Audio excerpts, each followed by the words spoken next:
अस्सलाम वालेकुम, मैं हूं शाहिद हुसैन। इस वक्त सिंध हाई कोर्ट में मौजूद हूं। सिंध हाई कोर्ट में गुज़श्ता रोज़ हमने केस रिपोर्ट किया था कि महबूबिया ज़हरा काज़मी से मुताल्लिक जो डॉक्टर साहिबा हैं, डॉक्टर फ़ातिमा,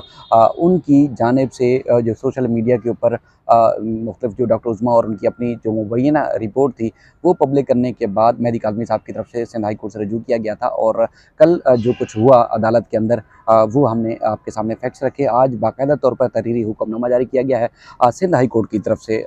दरख्वास्त में लिखा क्या गया था, क्या इस्तदा की गई थी, किन किन लोगों के खिलाफ कार्रवाई करने का जो है वो अदालत से इस्तदा की गई थी, और उसके बाद फिर अदालत ने बुनियादी तौर पर हुक्मनामा जारी किया क्या है, तफसीली हुक्मनामा क्या जारी किया है, अदालत ने अपने फैसले में लिखा क्या है, डॉक्टर फातिमा के बारे में अदालत ने क्या लिखा है, उसकी तफसीलात आपके सामने रखेंगे। लेकिन उस बात पर जाने से पहले कुछ और गुजारिशात आपके सामने रखनी है। एक तो ये है कि जिन जिन लोगों ने, यानी डॉक्टर फातिमा ने तो रिपोर्ट पब्लिक की ही की है, वो तो एक उनका कसूर है अपनी जगह पर। लेकिन बहुत सारे लोगों ने, दीगर लोगों ने, किसी भी साइड के लोगों ने रिपोर्ट अपने मुख्तलिफ सोशल मीडिया के जो प्लेटफॉर्म्स हैं उसके ऊपर भी शेयर की। लाहौर की जो खातून अदाकारें हैं उन्होंने भी की, और बेशुमार लोगों ने रिपोर्ट पब्लिक की, जिसमें एक तो ये तासुर देने की कोशिश की गई, जिसमें लोगों के आगे बावर कराने की कोशिश की गई कि लड़की जो है, उसका जो जहाँ बायोग्राफी लिखे जाना चाहिए था या लिखना चाहिए था, एक फॉर्म था, उसके ऊपर वो अभी तक उसकी तस्दीक नहीं हुई। उसके बारे में अदालत ने खुद भी लिखा है। अदालत ने क्या लिखा है वो बता रहा हूँ आपको, लेकिन उसमें ये बावर कराने की कोशिश की गई कि बच्ची अनपढ़ है, बच्ची को कुछ लिखना नहीं आता, बच्ची को कुछ पढ़ना नहीं आता, बच्ची बिल्कुल जो है वो अनपढ़ है, उसको कुछ भी नहीं आता। और उसके बाद फिर एक और रिपोर्ट का बार बार हवाला किया जा रहा है, बल्कि जो हाथ से लिखे एक पेपर का हवाला दिया जा रहा है, जिसमें ये बावर कराने की कोशिश की जा रही है कि बच्ची को तो सब लिखना भी आता है, पढ़ना भी आता है, और उसने जो रोमन में अपने हाथ से जो कुछ लिखा है कि जो वो ज़हीर के पास जाना चाहती है, उसमें कई ऐसे अल्फाज हैं जो इंग्लिश में लिखे गए हैं। मैं जिस मुख्तलिफ पेशियों पे उस लड़की को हमने देखा है, बच्ची को देखा है, तो मेरी अपनी जो असेसमेंट है ज़ाती तौर पर, और बेशुमार लोगों की एक असेसमेंट है कि बच्ची को इस तरह लिखना नहीं आता। मतलब जो कुछ जिस किस्म की तहरीर लिखी गई है और कुछ इंग्लिश के अल्फाज भी हैं, तो बच्ची को वो उस तरह उस अंदाज से वो चीज़ लिखना ही नहीं आती। तो वो बच्ची इतनी बड़ी स्टोरी कैसे लिख सकती है? यानी कि जो रिपोर्ट या जो ये ज़ाहिर करने की कोशिश की जा रही है कि ये बच्ची का स्टेटमेंट है और बच्ची मुल्ज़म ज़हीर के पास जाना चाहती है, बुनियादी तौर पर वो डॉक्टर साहिबा ने खुद ही लिख के खुद ही वायरल की और खुद ही जो है वो इस चीज़ को पब्लिक किया। तो कहने का मकसद ये है कि डॉक्टर साहिबा की वो हर मूवमेंट, यानी कि हर वो चीज़ वो मशकूक हुई, जिसका तज़किरा अदालत ने अपने ऑर्डर में भी लिखा है, कि वो दुरुस्त अंदाज में उन्होंने ना रिपोर्ट मुरतब की, या जो उनको असाइनमेंट दिया गया था वो ज़िम्मेदारी भी उन्होंने सही तरह से पूरी नहीं की, उल्टा उन्होंने केस को ख़राब करने की कोशिश की। एक और बात, ये 4-5 दिन का जो भी एपिसोड है, यानी कि यकम से लेके कल तक का जो एपिसोड है, और उसके बाद मुस्तकबिल में शायद जो कुछ डॉक्टर साहिबा की तरफ से रवैया अख्तियार किया गया है, कोर्ट रूम के अंदर, कोर्ट रूम के बाहर, चैम्बर में बार बार घुसने की कोशिश, पुलिस वालों को बुलाना पड़ा, पुलिस वालियों को बुलाना पड़ा, और जिस तरह उनको चैम्बर से बाहर ले जाया गया कोर्ट के अहाते से, मेरे पीछे आप दरवाजे भी नज़र आ रहे होंगे, इन दरवाज़ों तक घसीट के उनको लाया गया। चूँकि मैं बार बार एक आपसे अर्ज़ कर रहा हूँ कि मैंने एक ज़िम्मेदारी का मुज़ाहरा करते हुए वो चीज़ मैंने नहीं की, यानी कि उस अंदाज से मैंने वो वीडियो नहीं बनाई कि अगर वो पब्लिक होती, वो हल्का सा क्लिप भी पब्लिक होता, तो वो एक गैर जिम्मेदारी का मुज़ाहरा होता। मैंने जिम्मेदारी का मुज़ाहरा करके वो वीडियो नहीं बनाई, और हम ये सारा मंजर अपनी जो वो खुद आंखों से देखते रहे। उसकी तस्दीक डॉक्टर साहिबा ने खुद भी की अपनी सोशल आईडी की फेसबुक के ऊपर, जिसमें उन्होंने कहा कि उनको घसीट के पुलिस जो है वो बाहर लाई थी, और घसीट के जो है उनको जो है वो बाहर छोड़ा गया। यानी कि एक और भी इल्ज़ाम लगाया कि उनके ऊपर असला भी ताना गया पुलिस की तरफ से। ऐसा हरगिज़ नहीं है, बहरहाल वो उनको घसीट के लाया गया था इसी गेट तक, पीछे जो आपको कॉरिडोर में नज़र आ रहा है। अच्छा, ये सारा रवैया देखने के बाद मुझे बज़ाहिर लगता है, या मुझे ज़ाती तौर पर लगता है कि अब जस्टिस सलाउद्दीन पंवर साहब, जो इस केस की जो मुख्तलिफ दरख्वास्तें आती हैं मुल्ज़िम की तरफ से, मुद्दई की तरफ से, या जो भी अदालतों के ट्रायल कोर्ट के फैसलों के खिलाफ हाई कोर्ट से रिव्यू किया जाता है, तो एज़ पर रोस्टर वो केस इनके पास जो है वो मार्क होता है। यानी कि महबूबिया ज़हरा काज़मी या ज़हीर से मुताल्लिक जो भी केस आता है वो इसी जस्टिस सलाउद्दीन पंवर साहब की अदालत में आता है। अब ये सूरत हाल जिस तरह की पैदा हो चुकी है, इससे मुझे बज़ाहिर लगता है, मुझे जो एक असेसमेंट महसूस हुई है, चूँकि अदालती अमला भी तंग आ चुका है। आज भी गुफ्तगू कर रहे थे, कल भी गुफ्तगू कर रहे थे कि किस तरह नाक में दम किया उनका स्टाफ का, पुलिस का। तो उससे लगता है कि जस्टिस सलाउद्दीन पंवर साहब अब मज़ीद इस केस की समाअत जारी नहीं रख सकेंगे। यानी कि जो मुख्तलिफ दरख्वास्तें आती हैं, अदालत में अब वो समाअत जारी नहीं रख सकेंगे, क्योंकि जिस तरह उनको उनको उनको उनको उनके ऊपर या उनकी जिस तरह दरख्वास्त भी डॉक्टर साहिबा की तरफ से दी गई थी, जिसमें कहा गया कि मैं अगर मर गई तो ज़िम्मेदार आप होंगे, जज साहब को मुखातिब करके वो करते हुए कहा गया, और भी इस तरह की कई चीज़ें आई। तो उससे लगता है कि अब वो जज साहब जो है वो समाअत जारी नहीं रख सकेंगे। अब अगर केसेस हैं मतलब यहाँ जो ज़ेर समाअत हैं, या मज़ीद अगर कोई मुस्तक़बिल में कोई आते हैं, तो जस्टिस सलाउद्दीन कुमार साहब की अदालत में ये केस नहीं आएगा, वहाँ जो है वो दूसरे बेंच को तब्दील किया जाएगा, उनको दूसरे बेंच को मार्क किया जाएगा, दूसरा बेंच ही इस केस की समाअत रख सकेगा। दूसरी बात, डॉक्टर साहिबा के साथ जो कुछ भी हुआ है, यानी कि अदालत ने खुद नाम नहीं दिया था, अदालत ने खुद डॉक्टर साहिबा को निकाला नहीं, अदालत ने खुद जो है वो डॉक्टर साहिबा के खिलाफ कोई स्ट्रक्चर पास नहीं किया, उनके नेगेटिव रवैये के बावजूद अदालत ने तहम्मुल का मुज़ाहरा किया, हमने देखा। लेकिन अगर डॉक्टर साहिबा को अगर कोई एतराज़ है, अगर कोई उनको जॉब से निकाले जाने, सस्पेंड करने या इंक्वायरी शुरू करने से मुताल्लिक अगर उनको कोई एतराज़ है, तो यकीनी तौर पर जितना कुछ इन्होंने अदालत में किया, अदालत के बाहर किया, वो उनको सेक्रेटरी सेहत और जो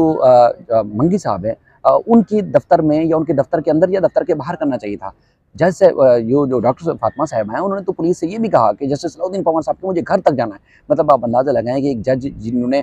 उनके खिलाफ कोई ऑर्डर नहीं दिया और उनका कोई वास्ता भी नहीं है, उन्होंने खुद इनको मुकर्रर भी नहीं किया, उनका नाम भी तजवीज़ नहीं किया गया था, और इनके किसी ऑर्डर की वजह से इनको निकाला भी नहीं गया, यानी कि इंक्वायरी शुरू भी नहीं की गई। इंक्वायरी बराह रास्त जो ब्लेंडर मारे हैं डॉक्टर साहिबा ने, उन ब्लेंडर की वजह से शुरू हुई, और फिर क्या है कि डॉक्टर साहिबा वो जज साहब के पास पहुंच रही हैं, और उसके बाद फिर यहाँ इसको अदालत को मुतनाज़ा बनाने की कोशिश की उन्होंने। उस पर मुझे लगता है कि ये अब समाअत जारी नहीं रख सकेंगे। अगर डॉक्टर साहिबा को अभी भी कुछ करना है, एहतिजाज करना है, अपनी आवाज़ बुलंद करनी है या कोई इंसाफ मांगना है, तो वो उनको चाहिए कि वो सेक्रेटरी सेहत के घर पे जाएँ, उनके दफ्तर में जाएँ, उनके ऑफिसेज़ के बाहर मुज़ाहरा करें, धरना दें, या कोई भी काम करना है तो डॉक्टर साहिबा को वहाँ पर करना चाहिए। अदालत के सामने बनता नहीं है, ना अदालत ने उनको रखा था, ना अदालत ने उनको निकाला है। जो कुछ भी वारदात हुई है, कार्रवाई हुई है, वो महकमा सेहत की गफलत और लापरवाही भी है, और ज़िम्मेदारी भी है, तो उनकी ही है। थोड़ी-सी बात, अब आते हैं हम इसकी तरफ, केस की तरफ, जो कि अदालत में दरख्वास्त दायर की गई थी, और जस्टिस सलाउद्दीन कुमार साहब की अदालत से अब तहरीरी हुक्मनामा भी जारी हुआ है। उसमें दरख्वास्त में इन्होंने मौक़िफ़ इख्तियार किया था, जिब्रान नासिर साहब ने महदी काज़मी साहब की तरफ से डॉक्टर फातिमा की जानिब से अपनी और डॉक्टर उज़्मा की जो रिपोर्ट्स है, प्रिंट और इलेक्ट्रॉनिक मीडिया के ऊपर जो है उन्होंने जारी की। डॉक्टर फातिमा या जो ये सिंध हुकूमत का या ये जो इक़दाम है डॉक्टर फातिमा साहिबा का, वो सिंध चिल्ड्रन जो एक्ट है 1955 का, उसकी जो है वो खिलाफ वर्जी है। मुतासरा बच्ची का नाम, उम्र और बच्ची से मुतालिक दीगर मालूमात मीडिया पर और सोशल मीडिया पर जारी नहीं की जा सकती। इस कानून की वजह से खदशा है कि इस तरह का अमल डॉक्टर साहिबा जो दोबारा भी करेंगी, दोबारा किया भी जा सकता है, जिस पर अदालत ने उनकी इब्तदाई जो समाअत थी या इब्तदाई जो मौक़िफ़ था, वो सुनने के बाद जो है एक तफ़सीली एक सोशल मीडिया से मुताल्लिक जिन सोशल मीडिया के प्लेटफॉर्म्स के ऊपर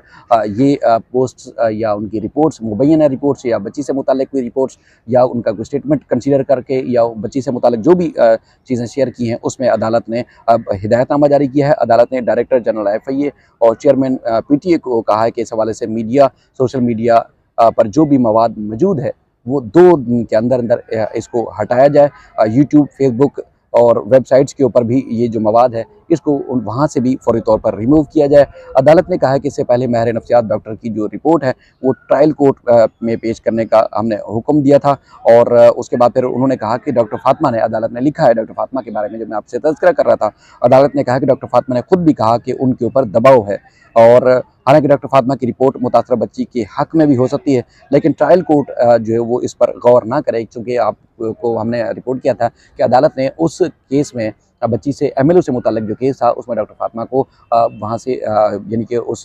जो मेडिकल बोर्ड में बनाया गया था सिंध हुकूमत की तरफ से, सेक्रेटरी सेहत की तरफ से, अदालत ने डॉक्टर फातिमा को हटा के दूसरी डॉक्टर को उसमें जो सेक्रेटरिस्ट हों या माहिर नफ्सियात हों, उनको शामिल करने का हुक्म दिया था, और कहा था कि 15 दिन के अंदर रिपोर्ट जो है मुरतब करने के बाद ट्रायल कोर्ट में पेश की जाएगी। तो अब अदालत ने कहा कि ये वाली जो चीज़ें डॉक्टर साहिबा की जो एपिसोड है, इसको ट्रायल कोर्ट जो ना इस पर कोई असर होगा, ना ही उसको कोई कंसीडर करे। डॉक्टर फातिमा ने खुद कहा है, तो फिर इस रिपोर्ट की इसका मतलब है कि किसी किस्म की कोई हैसियत नहीं है। मेरे कहने का यानी कि ये सारी बात बताने का मकसद ये है कि जो रिपोर्ट या जिस चीज़ को लोग वावेला मचा रहे हैं